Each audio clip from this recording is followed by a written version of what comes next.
से भीषण पूजन करना चाहिए।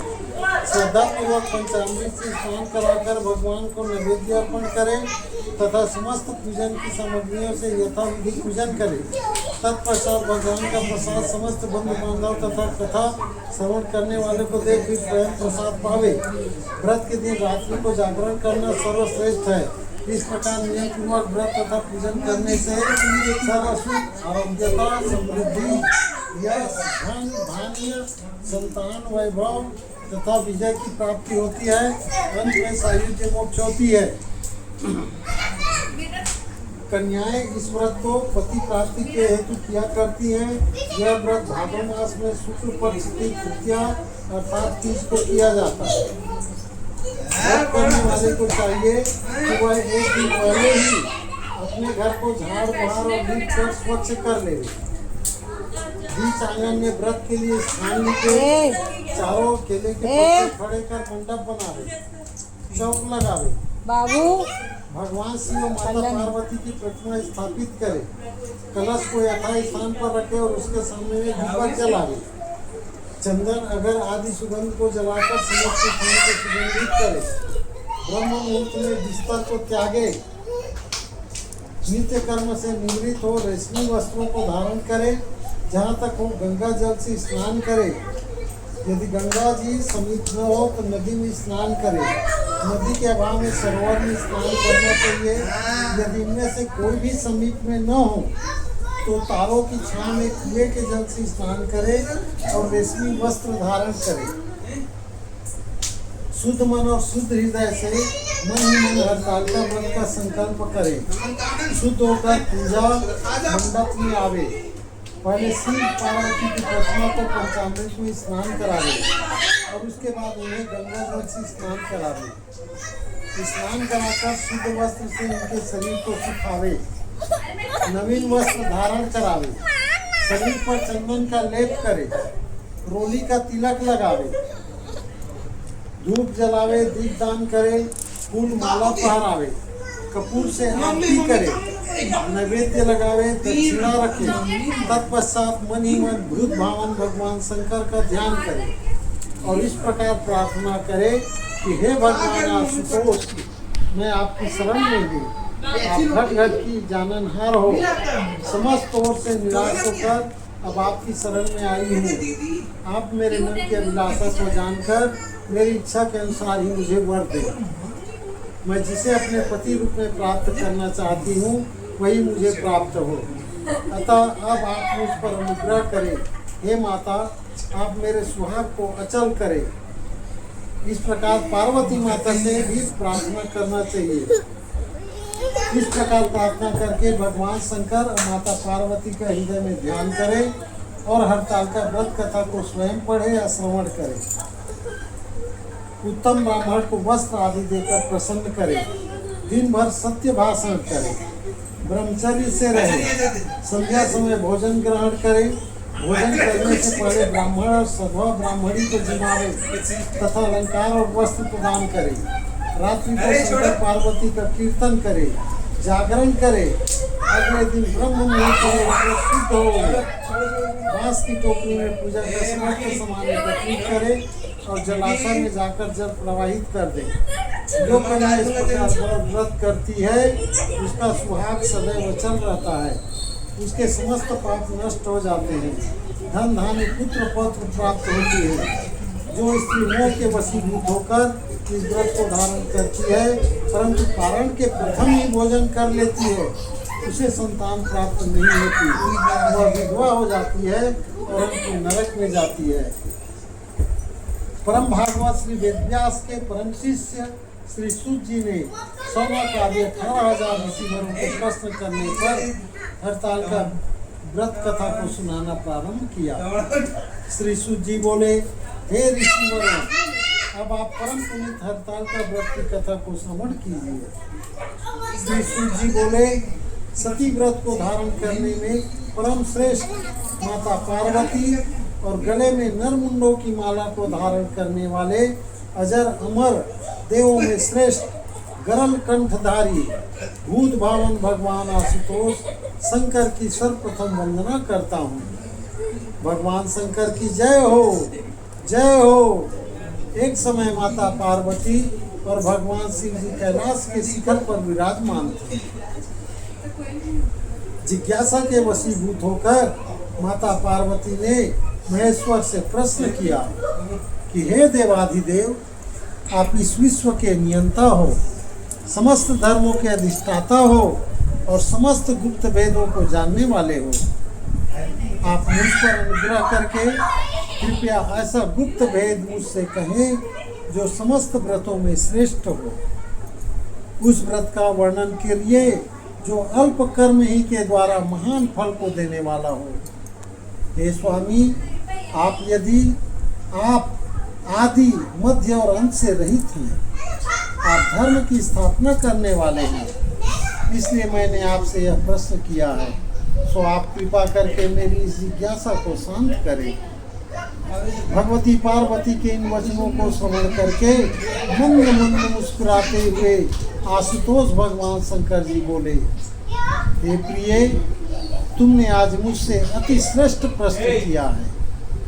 हे देवी, तुम्हारी इस जिज्ञासा को शांत करने की इच्छा से ही मैं तुम्हें महान फल देने वाला अति गोपनीय व्रत कहता हूँ।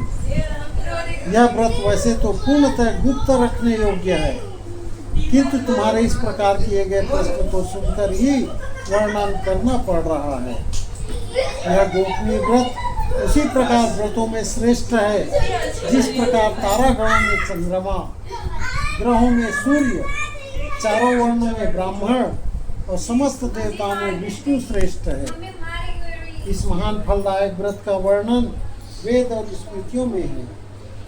यह अति पुरातन और श्रेष्ठ है।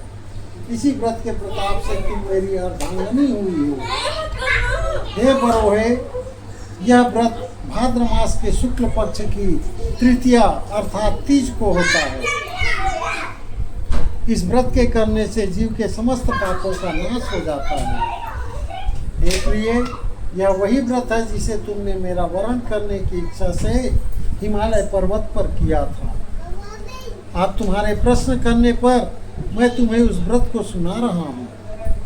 इतनी कथा को श्रवण करने के पश्चात सुनैनी माता पार्वती ने आशुतोष भगवान शंकर जी से कहा, हे महेश्वर, आप कृपा करके इस व्रत का समस्त वृत्तांत मुझे सुनावें। साथ ही यह भी बतावें कि इस व्रत को मैंने क्यों किया था। अपने उस पूर्व व्रत के वृत्तांत को श्रवण करने की मेरी बलवती इच्छा है। भगवान शंकर जी बोले, हे सुनैने, आर्यावर्त में समस्त पर्वतों का स्वामी हिमाचल नामक श्रेष्ठ पर्वत है। उस पर्वतराज की शोभा अवर्णनीय है। उसके चारों ओर अनेक प्रकार की भूमि है तथा वहाँ नाना प्रकार के वृक्ष सुशोभित है। वहाँ अनेकों सरोवर हैं, अनेकों पर्वत कंदराएं हैं और उपत्यकाएं हैं। उस पर्वत पर विभिन्न प्रकार के पशु निवास करते हैं। वहाँ अनेकों गंधर्व, सिद्ध, चारण तथा यक्ष वास करते हैं। वे सब नाना प्रकार के किलोले करते हैं और विभिन्न प्रकार के विलास रचाते फिरते हैं। उस पर्वतराज का मस्तक श्रेष्ठ मणियों, स्वर्ण, रत्न आदि से विभूषित है। उसकी मित्रता आकाश से है और यही कारण है कि वह आकाश को अपने हाथों अर्थात शिखरों पर साधे रहता है। हिम से पूर्ति करने वाली परम गंगा जी की धारा अपनी कल कल ध्वनि करती हुई उसकी उपत्यका में बहती रहती है। हे बरोहे, उसी श्रेष्ठ पर्वत पर तुमने 12 वर्ष तक नीचे की ओर मुख करके तपस्या की थी। उस समय तुमने समस्त भोजन त्याग दिए, केवल धूम्रपान ही किया था। उसी पर्वत शिखर के ऊपर तुमने 64 वर्ष तक केवल सूखे पत्तों को खाकर तपस्या की थी। तुमने कठिन से कठिन तप किया था। माघ के शीत मास में तुमने ठंडे जल में बैठकर तप किया था। वैशाख की तपती हुई गर्मी में तुम आग के सामने बैठकर तप करती रही थी। श्रावण मास के परम पुनीत मास में तुम आहार को त्याग कर बाहर जल में बैठी रहती थी। हे देवी, तुम्हारी इस कठिन तपस्या को देखकर तुम्हारे पिता पर्वतराज हिमालय को चिंता हुई। वे मन में दुखी हो गए। मन ही मन उन्होंने तुम्हारा विवाह की चिंता की। उसी समय देवात नारद जी वहां आ निकले। नारद ने भी तुम्हारी तपस्या को देखा। कन्या के दुख से दुखी हिमालय ने नारद जी का यथेष्ट सम्मान किया और तब बोले, हे देवर्षि, आप इस समय किधर से आ रहे हैं? मैं अति भाग्यशाली हूँ जो आपने अपने पवित्र चरण कमलों से मेरे इस गृह को पवित्र कर दिया है। हिमालय के उन दिन वचनों को श्रवण करके नारद जी बोले, हे पर्वतराज, इस समय मैं विष्णु लोक से आ रहा हूँ। भगवान विष्णु को तुम्हारी पुत्री के इस महान तप का पता लग गया है। इसी कारण उन्होंने मुझे तुम्हारे पास यह संदेश लेकर भेजा है कि तुम अपनी इस कन्या को श्रेष्ठ वर को ही देना। वैसे तो तुम स्वयं ही जानते हो कि अखिल विश्व में भगवान विष्णु के समान कोई नहीं है। ब्रह्मा और शिव भी उनके समान नहीं है। इसलिए मेरी सम्मति तो यही है कि आप पार्वती का विवाह विष्णु के साथ ही करें तो उत्तम रहेगा। हिमाचल ने कहा, हे मुनि, यदि स्वयं भगवान विष्णु ही मेरी कन्या पार्वती को वरण करना चाहते हैं और इसी कारण उन्होंने आपको यहाँ भेजा है, तो इससे उत्तम और क्या बात हो सकती है। मैं भगवान विष्णु को ही अपनी कन्या दूंगा। हिमाचल के इन वचनों को श्रवण करके नारद जी आकाश मार्ग द्वारा चले गए। वे तुरंत ही पीताम्बरधारी शंख चक्र गदा पद्म से विभूषित कमल नयन भगवान श्री विष्णु के सम्मुख जाकर बोले, हे देव, आपके विवाह की चर्चा मैंने हिमवान से जाकर की थी और उन्होंने पार्वती का विवाह आपके साथ करना तय कर लिया है। नारद जी की इस बात को सुनकर भगवान विष्णु मुस्कुरा कर चुप रहे। उधर हिमाचल ने अपनी पुत्री के पास जाकर कहा, हे पुत्री, तेरा विवाह समस्त देवताओं में श्रेष्ठ विष्णु से करना निश्चित किया है। अब तुझे प्रसन्न हो जाना चाहिए। पिता के इन वचनों को सुनकर पार्वती मूर्छित होकर पृथ्वी पर गिर पड़ी। जब उसे चेत हुआ तो वह अपनी प्रिय सखी के घर चली गई। सखी ने जब पार्वती की इस प्रकार दुख से कातर देखा तो वह बोली, हे पार्वती, तेरा मन दुख से व्यथित क्यों हो रहा है? तू मुझसे अपने हृदय की दशा वर्णन कर, मैं अवश्य ही तेरा दुख दूर करने का उपाय करूंगी। सखी के इन शब्दों को श्रवण कर पार्वती ने कहा, हे सखी, मेरे पिता ने नारद जी से कहा है कि वे मेरा विवाह विष्णु से करने को तैयार हैं, किंतु वास्तविक बात यह है कि मैं शंकर भगवान को अपना पति मान चुकी हूँ। यदि पिताजी विष्णु से मेरा विवाह रचाना चाहेंगे तो मैं अपने धर्म की रक्षा करने की इच्छा से अपने इस शरीर को अवश्य ही त्याग दूंगी। पार्वती के इन वचनों को सुनकर सखी ने विचार किया और तब वह बोली, पार्वती, तू अपने हृदय में दुख मत कर। मैं तुझे ऐसी युक्ति बताती हूँ जिसके द्वारा तेरा विवाह निश्चय ही शंकर जी से होगा। तू मेरे साथ अपना घर त्याग कर वन को चल। मैं तुझे ऐसे गहन वन में ले चलूंगी जहाँ से तेरे पिता तुझे न पा सकेंगे। पार्वती जी ने अपनी सखी की उस सलाह को मान लिया और तब वह उसके साथ एक भयानक जंगल में जा पहुंची। काका बोलना है, तुम बोली ले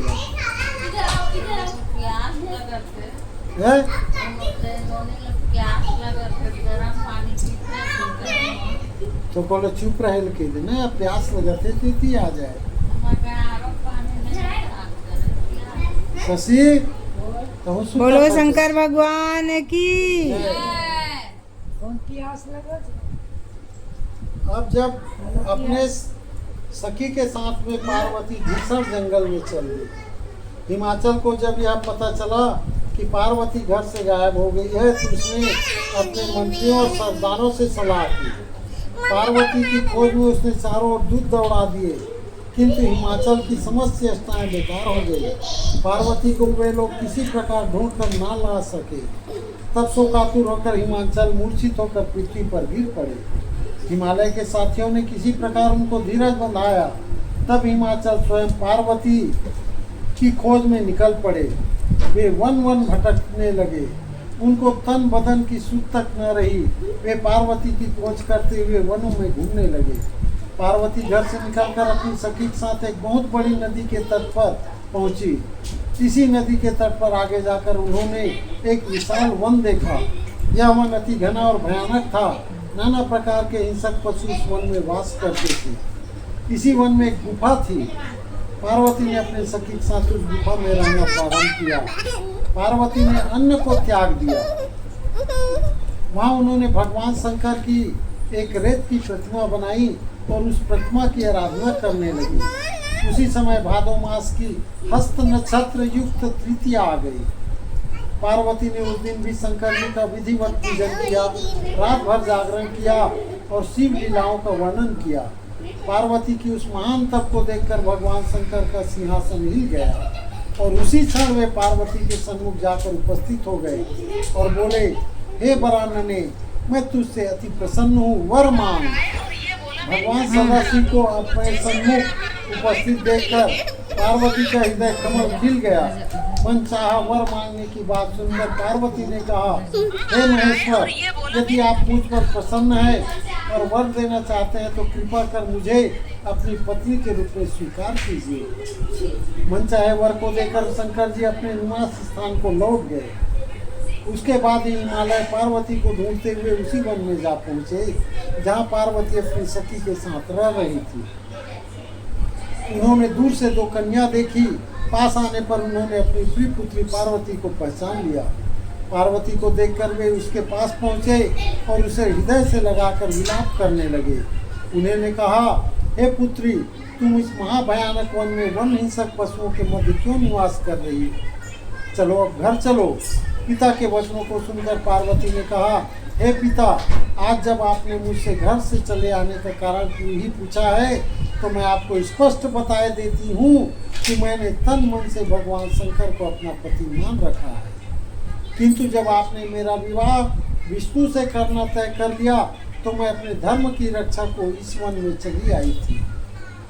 पार्वती की बात सुनकर हिमाचल बोले, हे पुत्री, यदि तुमने भगवान सदाशिव को अपना पति स्वीकार कर लिया है तो इसमें मुझे तनिक भी आपत्ति नहीं है। तुम लौटकर घर चलो, मैं तुम्हारी इच्छा के विरुद्ध कोई भी काम नहीं करूँगा। पार्वती पिता के साथ घर लौट आई और तब हिमवान ने पार्वती का विवाह शिव जी के साथ कर दिया। सूजी बोले, हे ऋषिश्वरों, इतनी कथा सुनाने के बाद भगवान सदाशिव ने माता पार्वती से कहा, हे वरोहे, इस व्रत के प्रताप ही से तुमने मुझे प्राप्त किया था। उस समय से अब तक मुझे किसी के आगे इस व्रत का प्रताप वर्णन करने का अवसर नहीं मिला था। आज वह गुप्त भेद मैंने तुम्हारे सामने वर्णन किया है। जगत जननी पार्वती ने प्रश्न किया, हे भगवान, आप कृपा करके मुझे यह बताने का कष्ट करें कि इस व्रत का नाम हरतालिका व्रत किस प्रकार हुआ? शिव जी बोले, क्योंकि तुमको तुम्हारी सखी हरण करने के लिए गई थी, इस कारण हरत धन आलिका मिल करके इस व्रत का नाम हरतालिका पड़ गया। पार्वती जी ने इस प्रश्न किया, हे परमेश्वर, अब आप कृपा करके इस व्रत को करने की विधि बताएं। यह भी बताएं कि महान व्रत के करने से किस प्रकार के फल की प्राप्ति होती है। शिव जी बोले, हे वरानने, यह व्रत कन्याओं के लिए श्रेष्ठ है। जो कन्याएं उत्तम वर की प्राप्ति चाहती है वे इसको अवश्य करें।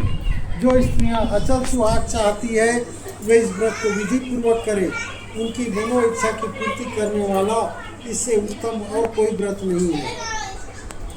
केले के खम्भों का मंडप बनाए, उस मंडप में शिव और पार्वती की प्रतिमाओं की स्थापना करे, धूप दीप चंदन आदि से उस स्थान को युक्त करे, प्रतिमाओं को स्नान कराए, वस्त्र धारण कराए, चंदन लगाए, फूल माला पहरावे, धूप दे, दीप जलावे, उत्तम पुष्प और उत्तम फल निवेदित करे, नैवेद्य लगावे और रात्रि में जागरण करे, ब्रह्मचर्य व्रत धारण करे, व्रत के दिन शिव लीला को पढ़े अथवा श्रवण करे, मन में ओम नमः शिवाय इस श्रेष्ठ मंत्र का जाप करें, एकाग्रचित होकर प्रार्थना करें। सब कोई बोलो, ओम नमः शिवाय, ओम नमः शिवाय, ओम नमः शिवाय। ब्राह्मणों को गौ ओम वस्त्र नमः दक्षिणा शिवाय। देकर प्रसन्न करे, भोर होते ही पूजा की सामग्री को एकत्रित करके नदी में प्रवाहित करें। जो इस प्रकार इस व्रत को करते हैं वे श्रेष्ठ फल पाते हैं। कन्या को मनचाहा पति मिलता है और स्त्री को अचल सुहाग प्राप्त होता है। यह व्रत समस्त पापों को नष्ट करता है, इसमें कोई संशय नहीं है। बोलिए उमापति महादेव की जय। बोलिए गजानन स्वामी की जय। चलो आरती। स्वामी जय शिव